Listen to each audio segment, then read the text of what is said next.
Mardi 17 juillet, bonjour à toutes et à tous, bienvenue sur votre chaîne d'information régionale, l'info en continu. Vous le savez, tous les quarts d'heure, on déroule le fil de l'actualité du jour dans la région. On démarre par vos prévisions météo, avec un temps calme et ensoleillé, quelques passages nuageux mais rien de bien méchant, des températures en légère baisse par rapport à hier, mais toujours aussi agréable tout de même, 21 degrés à Dunkerque, 22 à Boulogne et à Calais, 23 à Saint-Omer et 25 degrés à Lille pour les maximales aujourd'hui.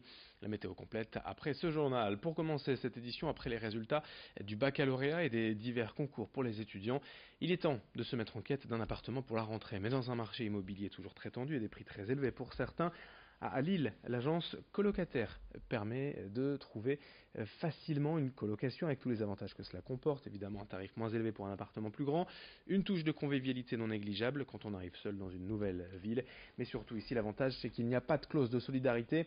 Si l'un des locataires s'en va, le loyer restera le même pour ceux qui restent. Et ça, c'est un vrai plus par rapport à une colocation traditionnelle. Le concept de cette agence unique ici dans la région, c'est à Lille. Colocataire au micro de Brio Gorchi. Colocataire, c'est une agence immobilière spécialisée dans la colocation. Donc on fait uniquement que ça. On est les seuls à faire ça en France. Donc ça, il faut quand même bien le souligner. C'est un concept qui est unique, qui a été créé donc par 3 associés.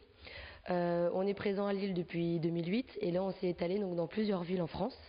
Belle évolution, donc Lille, le siège social, Reims, Paris, Nancy, Metz, Toulouse, Bordeaux, et là on vient récemment d'ouvrir à Lyon.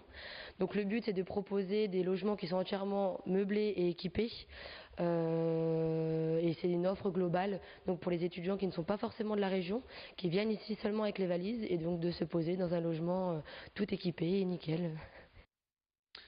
Dans ce journal, on parle également de football, encore, me direz-vous, mais pas de la Coupe du Monde, cette fois d'une nouvelle idée pour aider les entreprises à recruter via d'anciennes gloires du sport. Le club DRH vient de lancer cette action dans les Hauts-de-France.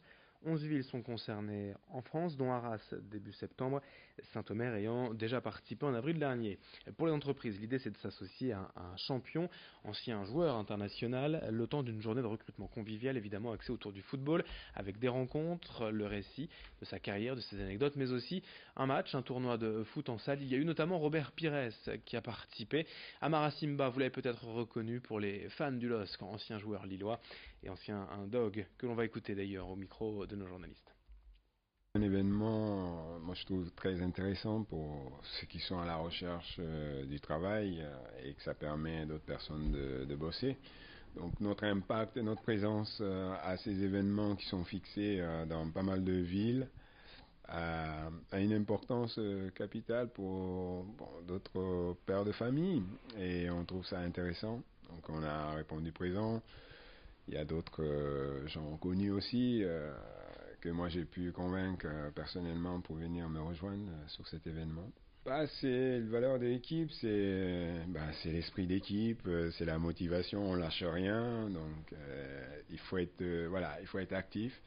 Il faut être actif et performant. Donc quand on est nombreux, plus on partage des choses de valeur. Et pour cela, il faut être hyper motivé et ne rien lâcher.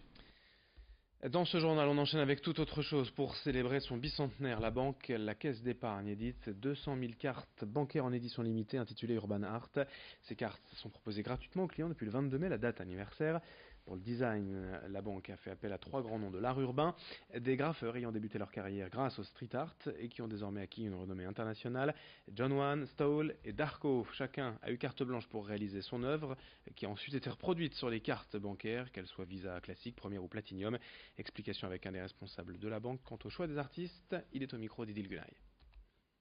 On a fait appel à 3 artistes, John Wan pour la Visa classique. Donc John Wan a un univers lui extrêmement coloré qui se mariait très bien avec cette carte sur laquelle on sait qu'on peut exploiter la couleur. Stool pour la carte premier, elle a un univers beaucoup plus graphique avec des angles beaucoup plus abstraits et ça se marie extrêmement bien avec la carte Visa premier et son fond or.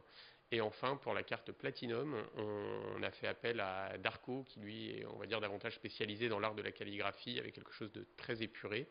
Et chose un petit peu exceptionnelle, on a eu le droit pour la première fois d'apposer une touche de couleur sur la carte Platinum.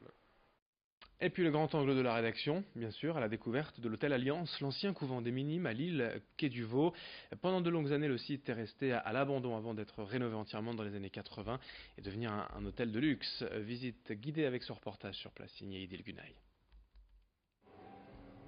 Le mariage de la pierre et de la brique rouge, mais aussi ses arcades datant du XVIIe siècle, c'est ce qui fait du couvent des Minimes un lieu d'exception à Lille.